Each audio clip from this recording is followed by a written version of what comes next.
రైతన్నలు ఇది మనందరికి ఒక గుడ్ న్యూస్.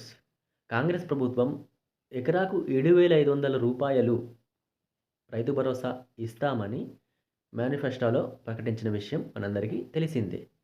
అయితే ఆ మేనిఫెస్టోలో ప్రకటించిన విధంగా ఈ ఇయర్ నుండి ఎకరాకు 7,500 రైతు భరోసా ఇవ్వడానికి ప్రయత్నాలు జరుగుతున్నాయని, చర్చలు జరుగుతున్నాయని ఒక చిన్న ఇన్ఫర్మేషన్.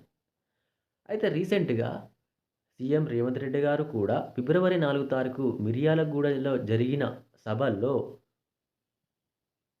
ఈ మున్సిపల్ ఎన్నికల కోడ్ ముగిసిన వెంటనే మన రైతుల ఖాతాల్లో రైతు భరోసా నిధులు విడుదల చేస్తామని ప్రకటించిన విషయం మనందరికీ తెలిసిందే.